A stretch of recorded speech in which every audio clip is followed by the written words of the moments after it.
Good morning. It's the beginning of October 2020 and it's turning beautiful colors here in Massachusetts. And I know it's been a long time since anyone has visited or we've seen people, so I figured it was time to give you a little tour of what we got going on. This is about a year and a half after we've moved to Barrie, so it took us a little while to get settled and get all our animals set up in the new homestead. Harley's done a ton of work this year on the animal areas and fencing and building and moving things around, so I just wanted to show you what we have now, and hopefully next year do a little bit more with gardening and expansion in other areas. But this is the backyard. You can see our chickens. I'll head over there shortly, but the routine in the morning is feed the boy goats first, because they're pretty quick and they're stinky, so we get them done. So I'll just show you where our feed is and we'll walk over there.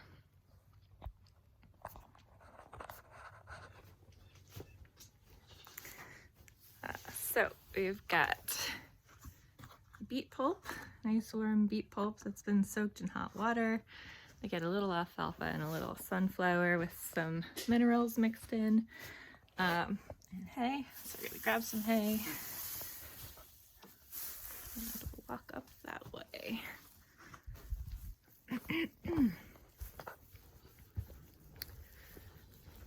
This area here, the goats ate all down the spring.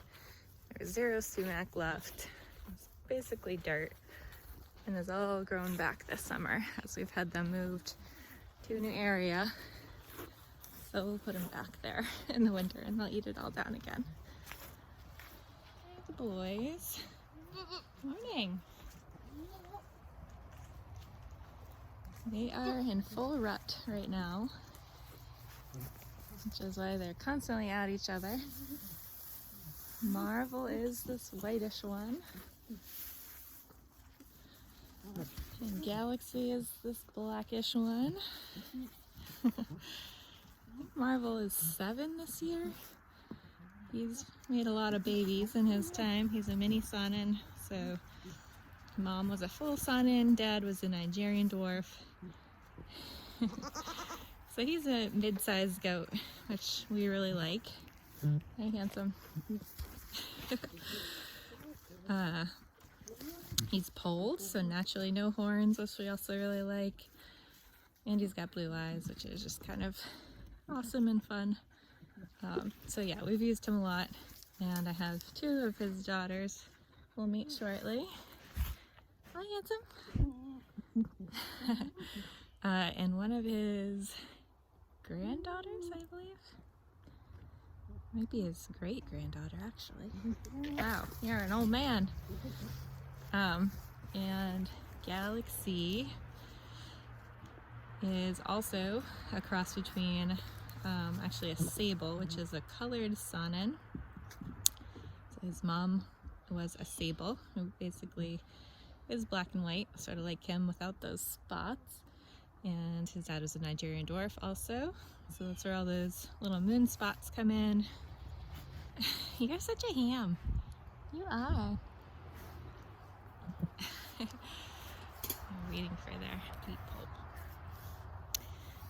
And so Galaxy got his first go at being a sire this past week. So we'll see what his babies look like next year, hopefully. Actually, I did try to use him at the end of last breeding season and it didn't take. So he might have been a little young. He's just about a year and a half now. So let's head in there and give them their beet pulp. I'm coming.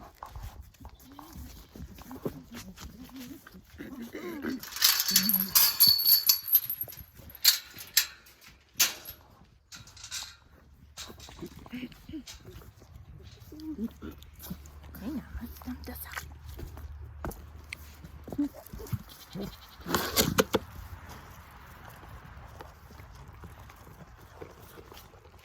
You guys are happy now? Share, nice. All right.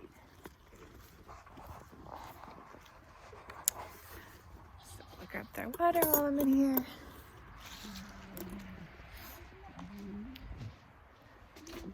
They're very talkative.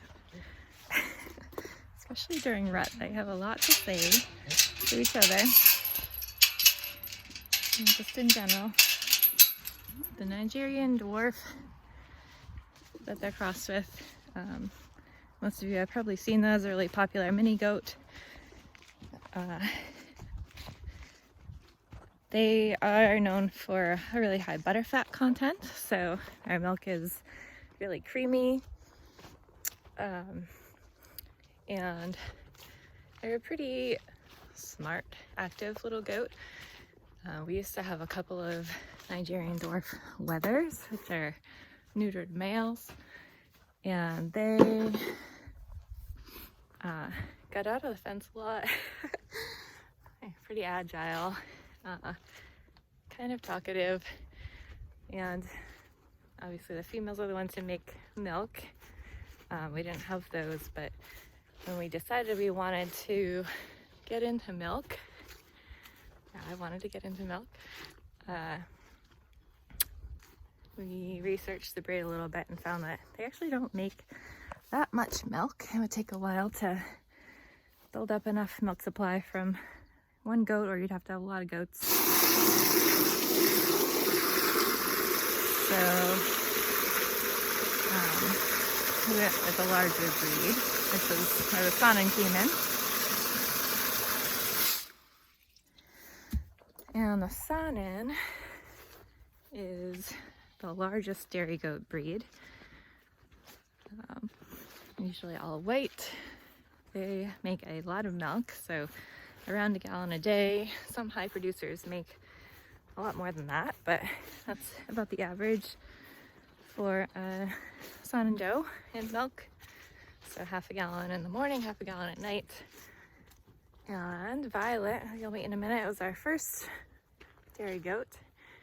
And she did make about a gallon a day. So that's plenty just to have one goat in milk for a family. Hey, you want your water? I'm gonna have to put this down for a minute.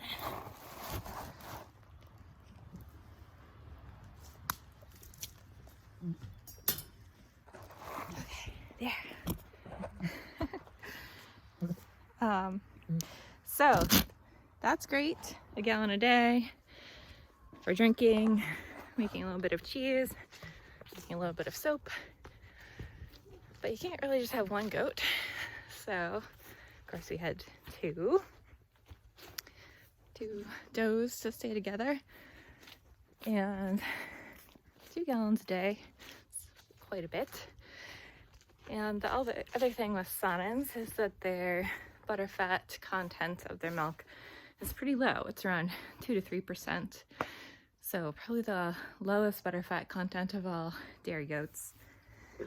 And if you want to make cheese, you're looking for the solids, the milk solids in the milk, more than the butterfat. But you know, there can be some improvement, I think, on the milk end of things when they're trying to do more than just drink it.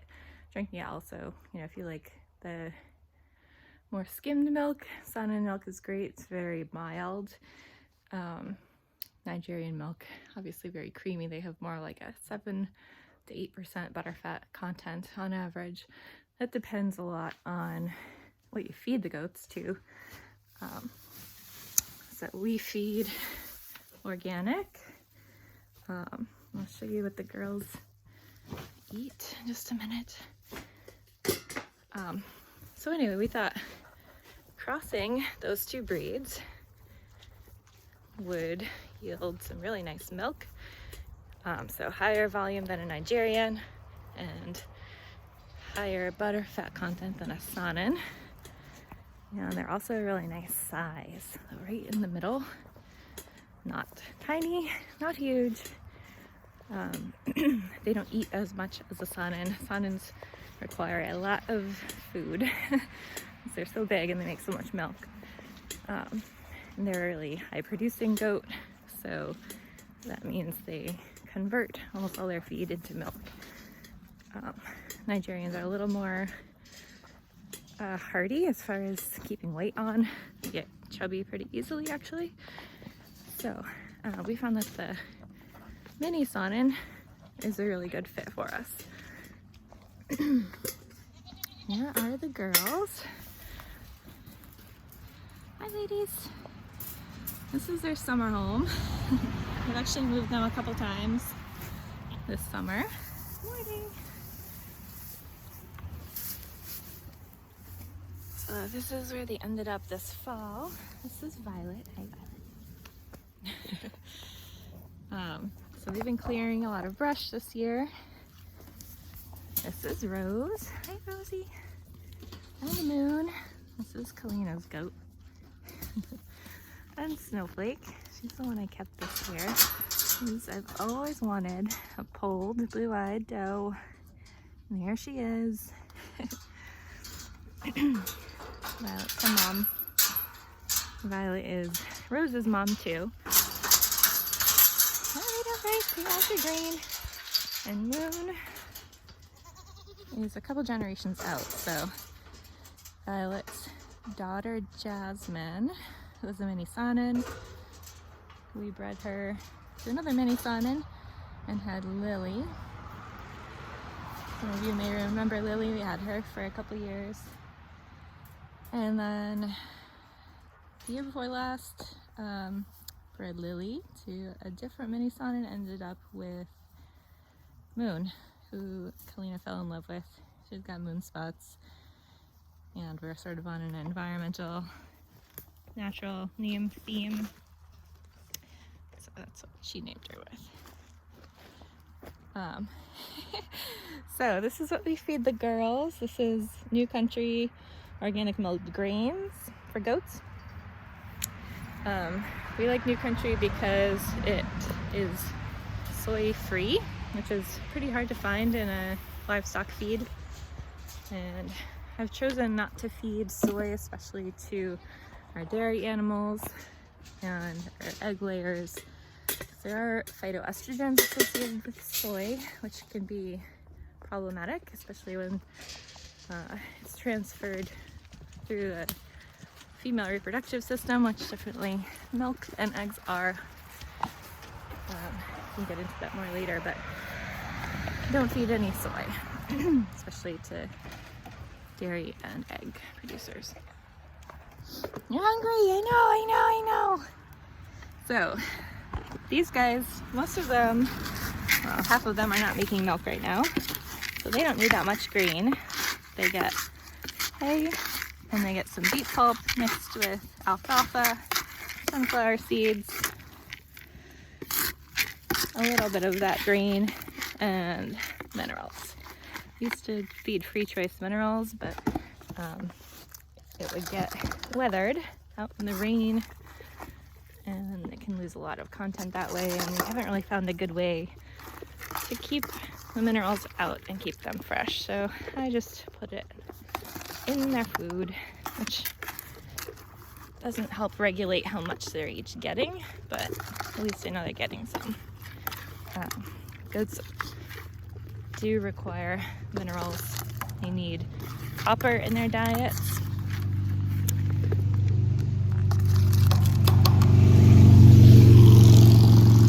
We live right by a road, so a little loud. You can hear the turkeys.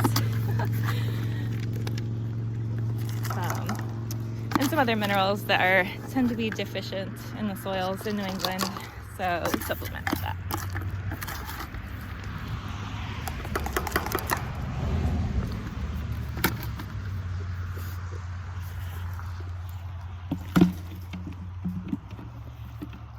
It's hard to do this one-handed. There we go. Okay. So we got Moon. Snowflake is also our daughter's naming. Everything light must have a snow name, I think. Rose and Violet, the big bully there. Violet is 10 and a half. She did kid this year, so Rose is her daughter from this past March. So she's in milk. Just trying to show everyone she is the boss. Rose is also in milk. She's a first freshener, so she had her first babies this spring. And Moon was just bred, I talked about. She's 1.5. So she should have her first babies next year. And Snowflake, I don't think we're going to breed this year. She's just 6 or 7 months. I guess 7 months now. So it's possible we could breed her at the end of the breeding cycle this year. Usually you want to breed goats at least 8 months old. Since these are crossed with a larger breed, the Saanen, they take longer to fully mature. A lot of people with Nigerians breed at 8 months old, or sometimes even sooner. But in working with dogs for so long, and especially having large dogs, I know that it takes longer for a large breed to fully develop. So I do like to wait, if I can, until the second year for these guys.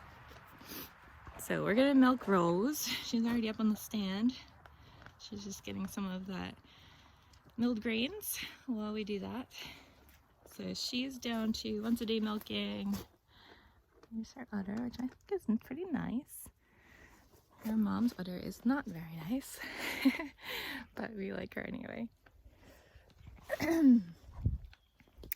So I'm not going to be able to record while I milk, but right now I'm just washing her udder. I'm going to strip the teats just to make sure there's no bacteria in there. And I hand milk into that bucket. So I'm going to do that. I'll milk Rose, and then I'm going to milk Violet, and I'll be back. Alright. Goats are milked. I just brought the milk inside. I left Violet on the stand for a minute to finish, because she's kind of a slow eater, and being an older goat, she needs all the calories she can get. So I just let her finish. Now she's being a little naughty, walking away. Are you stealing some branches?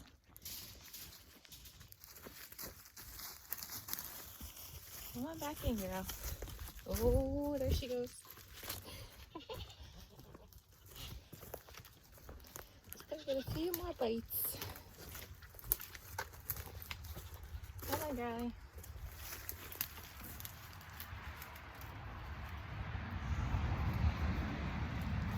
Hi. Alright, all done milking. Girls are back in, having some hay.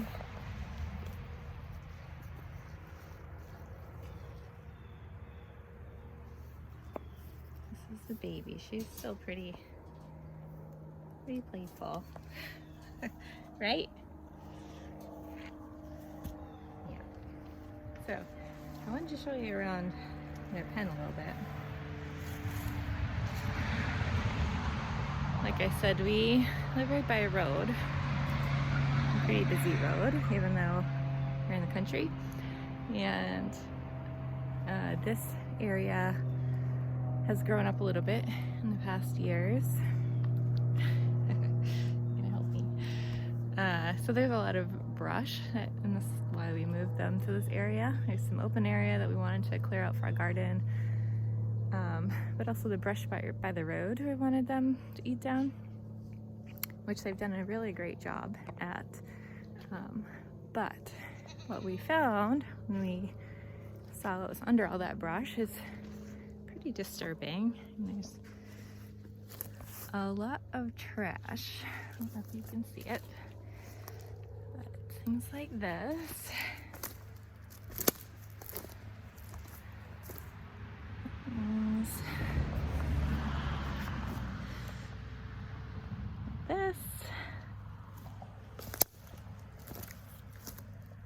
This is just everywhere. So even though they've done a really nice job of clearing it out, unfortunately, got some trash to clean up. I'm hoping as people are driving by and seeing the goats here, they're not actively throwing trash in, but You never really know with people. So they'll be moving back to the barn for the winter anyway. But, also showing you these trees that they've done an amazing job stripping. So you can see they've eaten all bark off of these trees. It's called belting. So they've belted the trees as far as they can reach, which is actually pretty high. This is about as high as I can reach, and they've stripped the bark up this high. And they love bark, but yeah, you can see they've tried to eat even more than they can. Do you want this snowflake?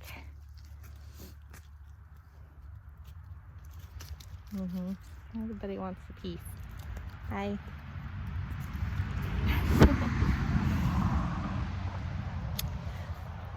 So they've cleared as much as they can, but they don't really eat stuff close to the ground, as you can see. So a lot of people think that they will mow their grass. They will not. All this grass has just been trampled on, which is okay, and pooped and peed on and fertilized. But things like poison ivy and sumac really close to the ground, they really don't eat, which is for a good reason. That's where parasites live, close to the ground. So they have a really good natural tendency to protect themselves by not eating that stuff. But anyway, they are browsers. So browsing up high where their heads are and leaving things that are too close to the ground. So we're all done with the goats. We're gonna go up, feed the pigs. You can see how they're doing. Of course, by the turkeys, who usually get a little loud when they see me too. So we have 4 pigs this year. You can hear the boy goats snorting away. The pigs we got from Chimney Hill Farm and Peter Sam. They are a cross between Berkshire Large Black. Here's the turkeys. We'll see them in a minute. Berkshire Large Black and Gloucestershire Old Spot, I believe. I can't remember properly. Those are the 3 breeds that I really like. Berkshire is known for really great tasting meat. And we are waiting. They're a heritage breed. Gloucestershire Old Spot. Really big, chubby spotted pigs. So you can see they got some spots. And they're known as a lard pig, which means they get pretty chubby. Let's give these guys some carrot greens.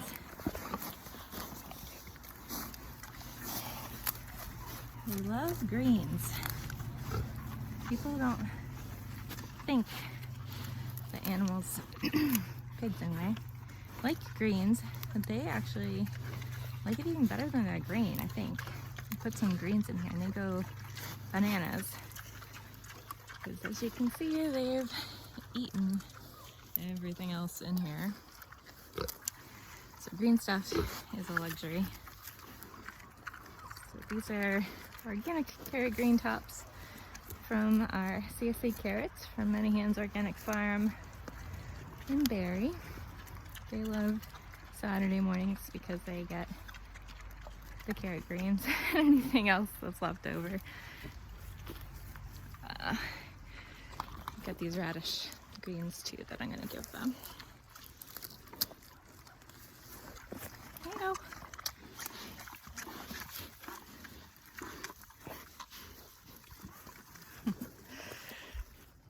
So I give them those to eat while I bring their grain in. And we give them organic grain too, and mix it with organic cracked corn. You're next, you're next.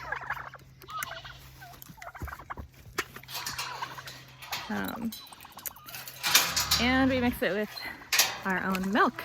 So we have a cow, and we have the dairy goats, and we have a lot of milk. So we tend to skim the milk, keep the cream to make butter. And these guys get the skim milk. I'm gonna put this down for a minute too.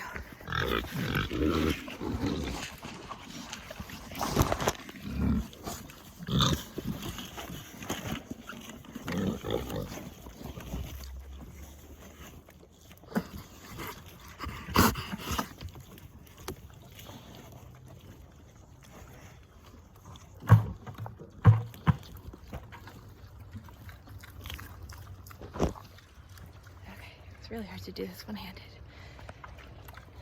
So, milk is a complete food, which means it's really made for optimal nutrition. You can live on just milk if you're an omnivore, like these guys are. But since we take the cream for the most part, they need more fat, so they do get grain. I prefer to have a soy-free grain, but our co-op was all out of that. So they have Green Mountain grain today, which is an organic grain, which is also good, but more of a pellet than a mixed grain.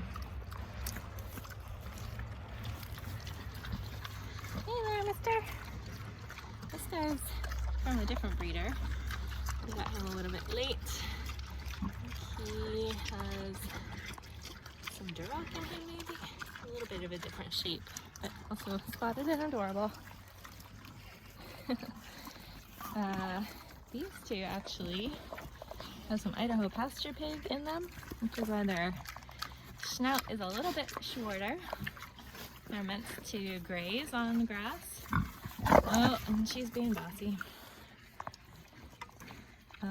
And not dig up the pasture quite as much. Although they do.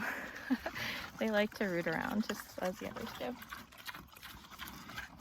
They have wattles, which are very cute. Like, this one is very cute wattles. This one's wattles. Oh, did you lose one? See? This one had one wattle that was hanging on by a thread, and it looks like it may have gotten pulled off. Finally. I've got one left. Excuse you. You're going too fast. That one's quite chubby. Spotted one here. This one is a female. This one's a male. Going really well. They're born in March, I think. Maybe we got them in March. Anyway, we usually keep them throughout the warm months. So March through November or so, because that tends to be when we have a lot of milk. And it's just easier for us to only have pigs in the warmer months when there's not a ton of snow. Because they don't have a fur coat for winter. And we don't have a really great insulated area for them. So they're happier with us when it's warmer out. I'm gonna give them a little water.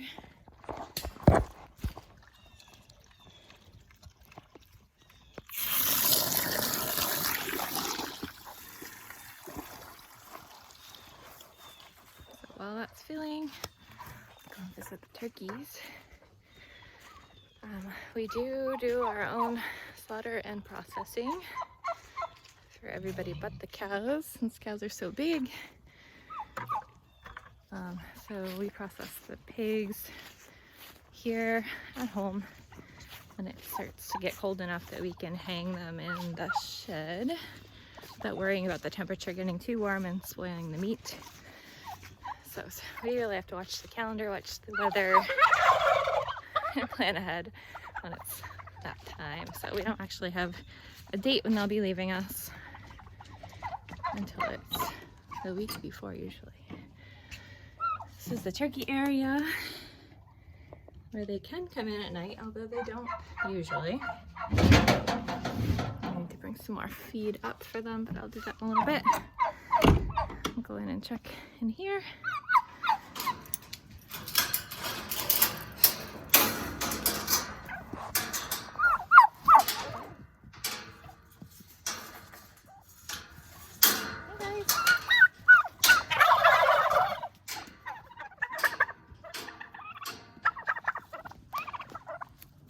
They are very curious.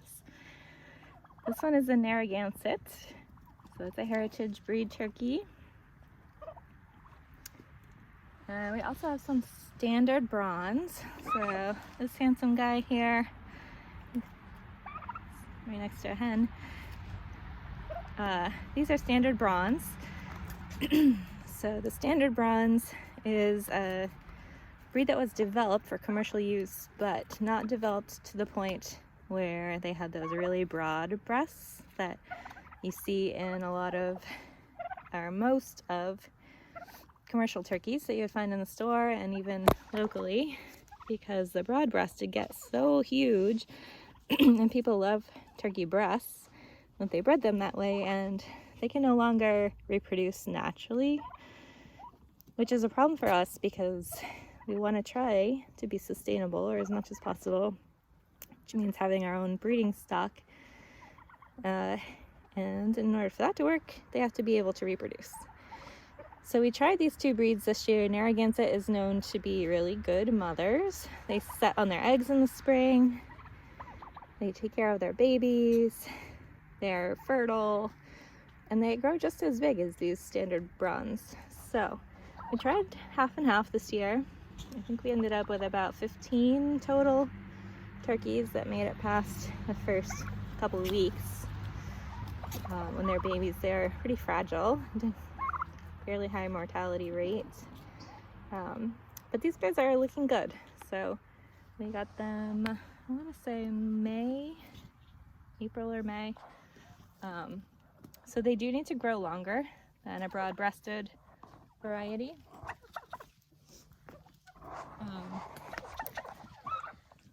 So I think I heard 20 weeks, 20 pounds for a broad-breasted variety.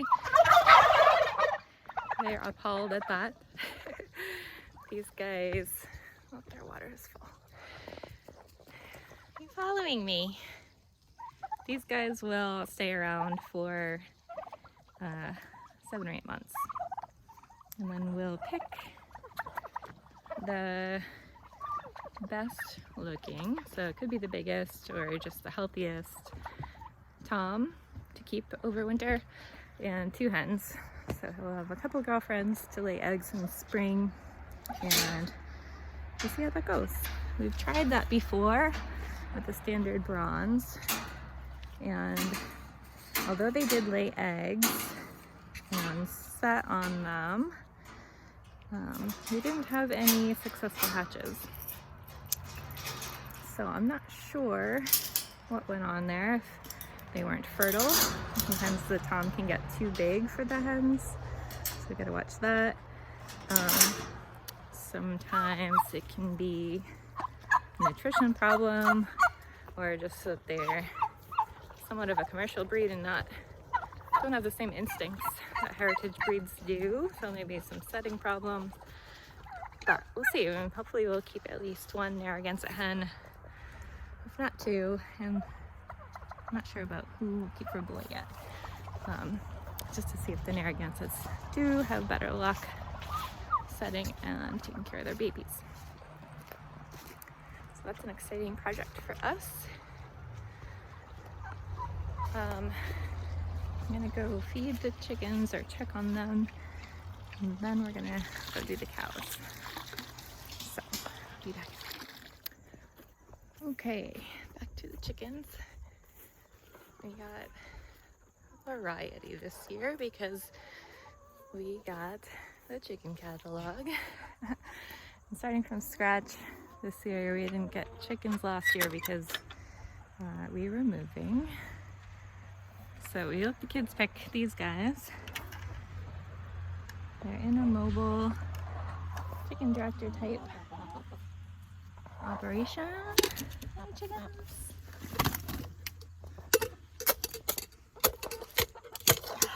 I like to try to crush up the eggshells that we give them. So they don't associate it with eating their eggs, but we don't always crush them as much as we probably should. But they do eat the eggshells. It's good for laying chickens to have as much calcium as they can. So our food is a New Country organic poultry, smelled grain.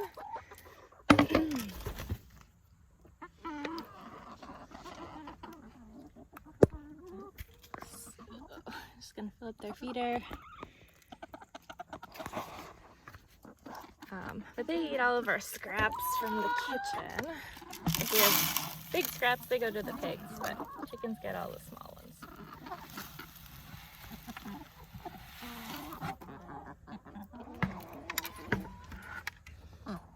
Very curious, huh? So we've got a golden lace Wyandotte. This one here is a speckled Sussex. A black Cochin.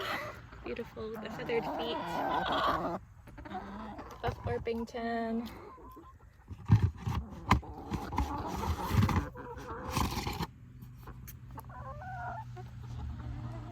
And we've got 5 true blue whitings in here. So this stripy one in the middle here, she's a green egg layer, or this is bluish. Very pretty. First time we have had colored egg layers. I've never been really into the colored eggs because they tend not to always be the highest production layers, so I'd rather have more eggs than pretty eggs, but kids wanted blue eggs, that's what we got this year. So she's kind of a pretty hen. She was our first one to start laying. And that white one over there is also a true blue whiting, so it's a crossbreed. Doesn't breed true, so they all look a little different. This one here is also true blue whiting. And she lays, oh, there's one there. She lays regular brown eggs. So you never really know what you're gonna get. Hi there.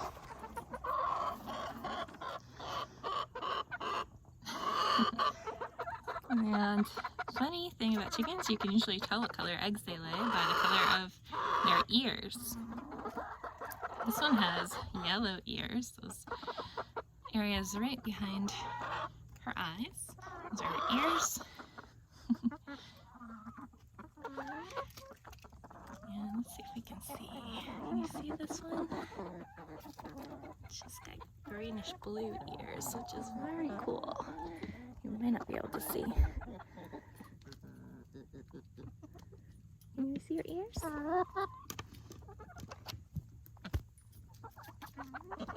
There you go. So, I don't know if you caught that, but I think that's a neato fact about chickens. These guys are, let's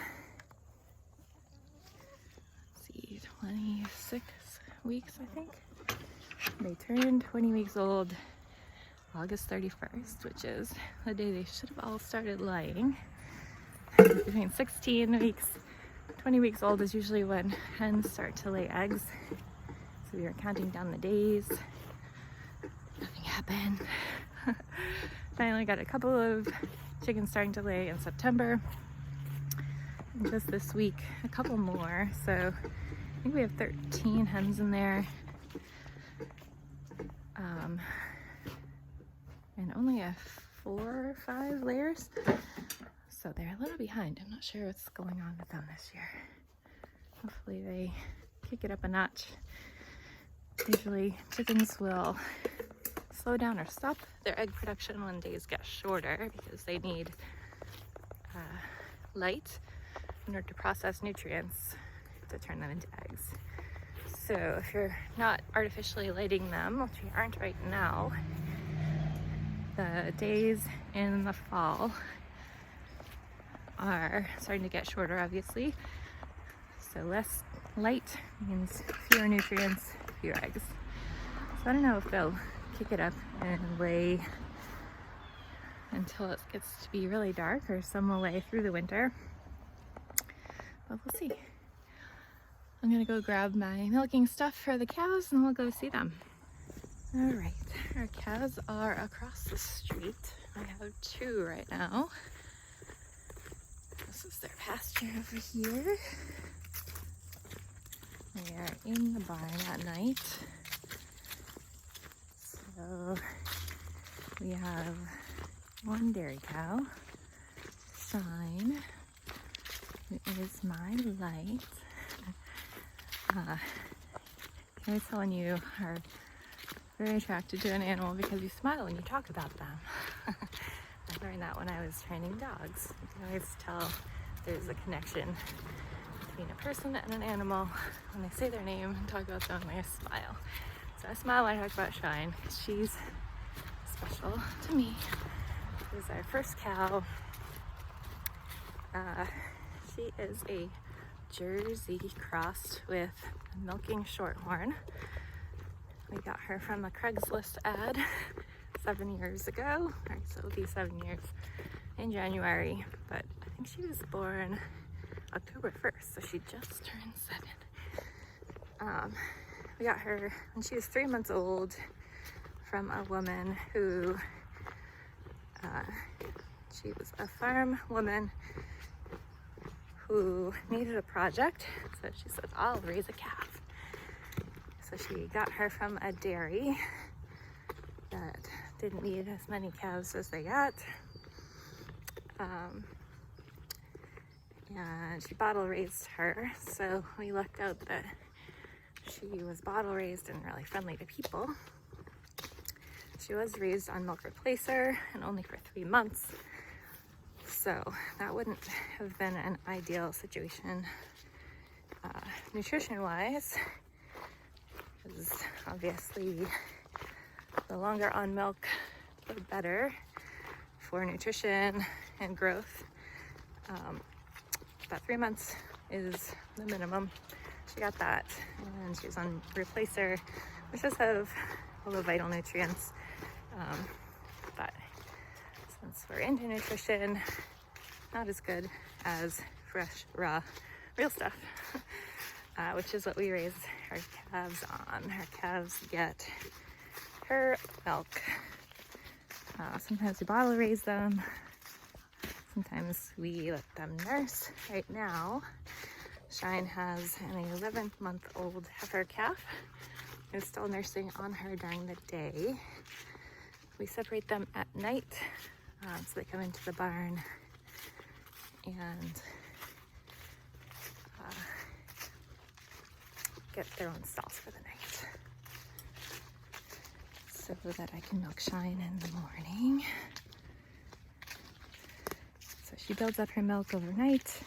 I milk her for our use, and then she goes out with her calf for the day and she nurses on her.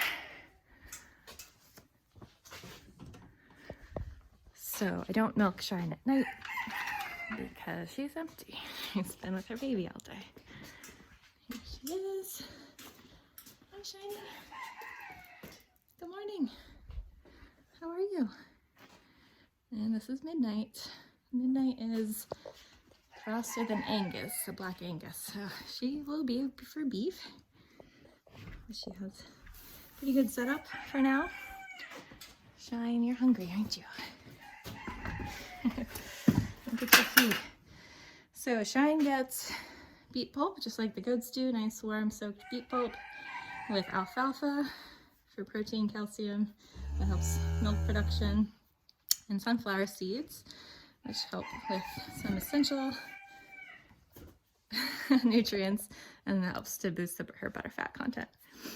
So she'll get that while I'm milking her. I milk her by hand, and then they also get gray grass hay and pasture. So I'm gonna milk her and we'll put her out. She wants milk now too.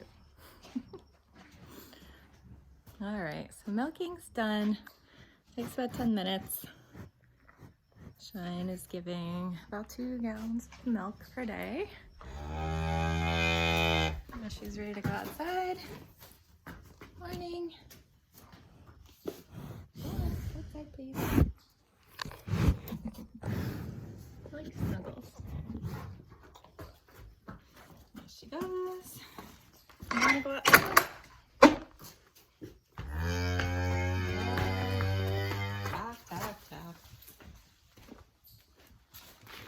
I think Shine is trying to wean her because Shine is pregnant again. She's due February 1st, I believe. So she'll have another calf. She'll need to dry off for at least a couple of months. She usually dries off on her own, at least 3 months ahead of her calving date. So November 1st, I expect she'll be dry by then. So we've got about another month of milk from her. She's starting to slow down a little bit in production. And I think she is trying to wean Midnight, or Midnight was her last calf. Magic. Because I've seen her kind of running away from her and kicking her off a little bit, but Magic's pretty persistent, so she's been winning. But I think she'll dry off. If she doesn't, we'll separate them and I'll stop milking her so that she can dry off and have a nice good dry spell. Get her body condition up and ready for production again when she has the next calf. She is bred to a Jersey this time.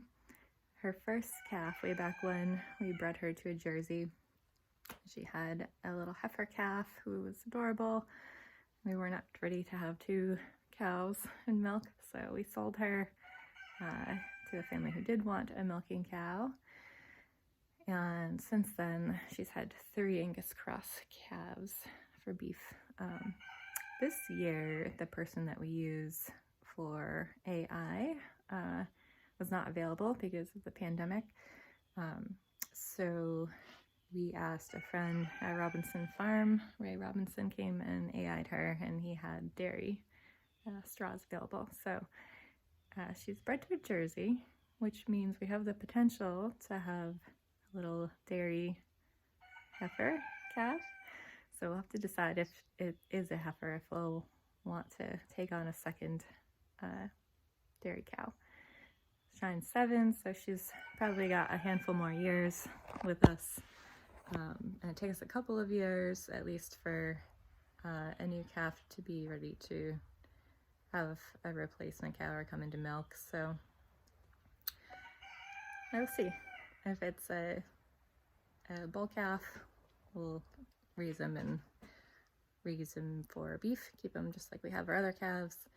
But we'll have a decision to make come February if it's a female. So that's our little farm. Everybody's fed, happy. We've got a lot of food to process now. And I'm gonna go feed myself. Thanks for taking a little tour with me.